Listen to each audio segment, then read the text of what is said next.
नमस्कार। हमारी आज की समीक्षा में है मोदी सरकार के नए कृषि कानूनों से किसे फायदा किसे नुकसान। किसान सड़क पर हैं, वो नए कृषि कानूनों को वापस लेने की मांग कर रहे हैं। संसद के जरिए ये कानून बनाए गए हैं, लेकिन आंदोलनकारी किसानों का कहना है कि इन कानूनों से उनके हित प्रभावित होंगे। 8 दिसंबर को मोदी सरकार पर दबाव बनाने के लिए कई किसान संगठनों ने भारत बंद बुलाया था। किसानों के इस भारत बंद का विपक्षी कांग्रेस पार्टी समेत कुल 24 राजनीतिक पार्टियों ने समर्थन किया। किसान संगठनों का कहना है कि अगर मोदी सरकार ने कृषि कानूनों को वापस नहीं लिया तो आने वाले वक्त में उन्हें उनकी उपज के औने पौने दाम मिला करेंगे और खेती की लागत भी नहीं निकल पाएगी। इन 3 कृषि कानूनों में आखिर ऐसा क्या है? नए कृषि कानूनों का लक्ष्य है कि स्टोर में रखने और मार्केट में बिक्री के लिए आने वाली उपज में तब्दीली आए। जून महीने में इस बिल को अध्यादेश के जरिए लाया गया था। बाद में संसद के मानसून सत्र में इसे ध्वनि मत से पारित कर दिया गया, जबकि विपक्षी पार्टियां इसके खिलाफ थीं। क्या है ये कानून? पहला कानून, the farmers produce trade and commerce promotion and facilitation 2020। इस कानून के मुताबिक किसान अपनी उपज एपीएमसी यानी एग्रीकल्चर प्रोड्यूस मार्केट कमेटी की ओर से अधिसूचित मंडियों से बाहर बिना दूसरे राज्यों का टैक्स दिए बेच सकते हैं। दूसरा कानून है farmers empowerment and protection agreement on price assurance and farm service कानून 2020।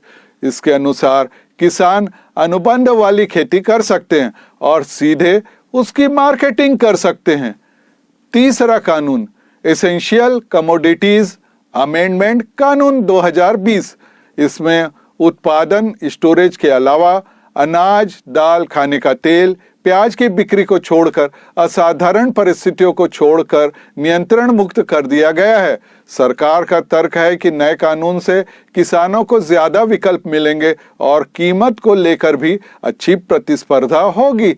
इसके साथ ही कृषि बाजार, प्रोसेसिंग और आधारभूत संरचना में निजी निवेश को बढ़ावा मिलेगा। क्या किसानों को न्यूनतम समर्थन मूल्य यानी एमएसपी मिलेगा? एमएसपी व्यवस्था के तहत केंद्र सरकार कृषि लागत के हिसाब से किसानों की उपज खरीदने के लिए न्यूनतम समर्थन मूल्य यानी मिनिमम सेल प्राइस तय करती है। फसलों की बुआई के हर मौसम में कुल 23 फसलों के लिए सरकार एमएसपी तय करती है। हालांकि केंद्र सरकार बड़ी मात्रा में धान, गेहूं और कुछ खास दालें ही खरीदती है। साल 2015 में शांता कुमार कमेटी ने नेशनल सैंपल सर्वे का जो डेटा इस्तेमाल किया था, उसके मुताबिक केवल 6% किसान ही एमएसपी की दर पर अपनी उपज बेच पाते हैं।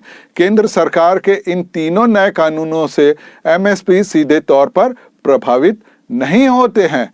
हालांकि एपीएमसी से अधिसूचित ज्यादातर सरकारी खरीदी केंद्र पंजाब, हरियाणा और कुछ अन्य राज्यों में है। किसानों को डर है कि एपीएमसी मंडी के बाहर टैक्स मुक्त कारोबार के कारण सरकारी खरीद प्रभावित होगी और धीरे धीरे यह व्यवस्था अप्रासंगिक हो जाएगी। किसानों की मांग है कि एमएसपी को सरकारी मंडी से लेकर प्राइवेट मंडी तक अनिवार्य बनाया जाए, ताकि सभी तरह के खरीदार, वो चाहे सरकारी हो या निजी, इस दर से नीचे अनाज ना खरीद सकें। सरकारी खरीद के न्यूनतम समर्थन मूल्य क्यों जरूरी है? खेती की लागत की गणना करने के बाद राज्य सरकारों द्वारा संचालित कृषि लागत और मूल्य आयोग CACP एक बेंचमार्क सेट करने के लिए 22 से अधिक फसलों के न्यूनतम समर्थन मूल्य MSP की घोषणा करता है।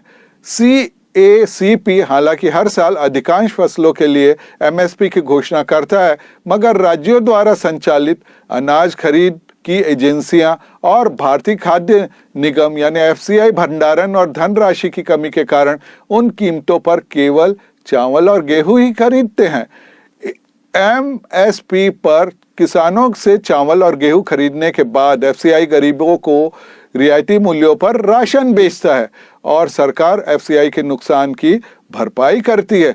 FCI से मिलने वाली कीमत की गारंटी किसानों को बड़ी मात्रा में चावल और गेहूं के उत्पादन के लिए प्रोत्साहित करती है, लेकिन यह अधिक उत्पादन एफसीआई पर किसानों से अतिरिक्त आपूर्ति खरीदने के लिए दबाव भी डालता है, जिसके परिणाम स्वरूप राज्य के गोदामों में अक्सर अनाज की बहुतायत रहती है। साथ ही उस पर सब्सिडी का जो बिल बनता है वो अक्सर राज्यों के बजट के घाटे को बढ़ाता है।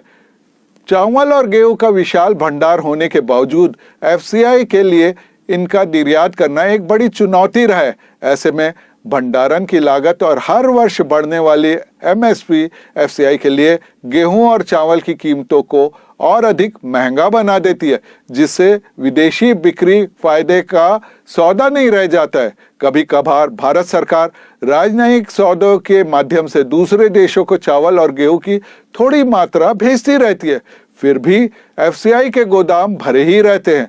एफसीआई मॉडल से किसान को कीमत की जो गारंटी मिलती है उससे सबसे ज्यादा फायदा पंजाब और हरियाणा के बड़े किसानों को ही होता है, जबकि बिहार और अन्य राज्यों के छोटे किसानों को इसका खास फायदा नहीं मिल पाता है। पंजाब और हरियाणा इन कानूनों को लेकर क्यों सबसे ज्यादा आक्रामक हैं? पंजाब में होने वाले 85% गेहूं चावल और हरियाणा के करीब 75% गेहूं चावल एमएसपी पर ही खरीदे जाते। इसी वजह से इन राज्यों के किसानों को डर है कि एमएसपी की व्यवस्था खत्म हुई तो उनकी स्थिति बिगड़ेगी। इन राज्यों के किसानों को यह भी डर है कि बिना एमएसपी के उनकी फसल का मार्केट प्राइस भी गिरेगा। हर साल पंजाब और हरियाणा के किसान अच्छी तरह से विकसित मंडी व्यवस्था के जरिए न्यूनतम समर्थन मूल्य पर एफसीआई को अपना लगभग पूरा उपज बेच पाते, जबकि बिहार और अन्य राज्यों के किसान ऐसा नहीं कर पाते हैं, क्योंकि वहां इस तरह की विकसित मंडी व्यवस्था नहीं है। बिहार में सरकारी एजेंसियों द्वारा की जाने वाली कुल खरीद 2% से भी कम है। इसी वजह से बिहार के अधिकांश किसानों को मजबूरन अपना उत्पादन 20-30% तक की छूट पर बेचना पड़ता है। पहले से सुनिश्चित आमदनी से वंचित बिहार के किसानों ने नए कानूनों का स्पष्ट रूप से विरोध नहीं किया, जबकि पंजाब और हरियाणा के किसानों को डर है कि उनकी स्थिति भी कहीं बिहार और अन्य राज्यों के किसानों के जैसी न हो जाए। इसलिए वो चाहते हैं कि एफसीआई मॉडल रहे और न्यूनतम समर्थन मूल्य पर उनका उत्पादन खरीदने की व्यवस्था भी बची रहे, वरना अगर ये व्यवस्था बदली तो उन्हें भी प्राइवेट खरीदारों के सामने मजबूर होना पड़ेगा। अन्य चिंताएं क्या हैं?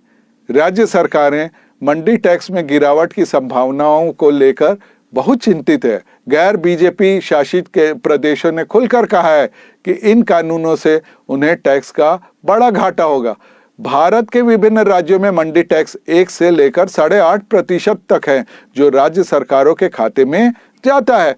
कुछ आर्थिक मामलों के जानकार और कार्यकर्ता कहते हैं कि पंजाब और राजस्थान इससे संबंधित कानून लाने पर भी विचार कर रहे हैं। भारत में 7,000 एपीएमसी मार्केट हैं और कृषि उत्पादन की अधिकांश खरीद मंडियों के बाहर ही होती है।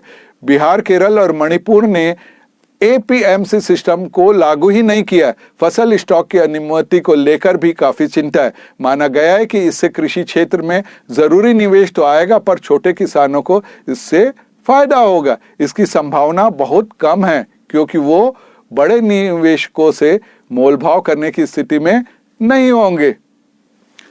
आपको हमारी समीक्षा कैसी लगी? कृपया आप अपने कमेंट अवश्य दें।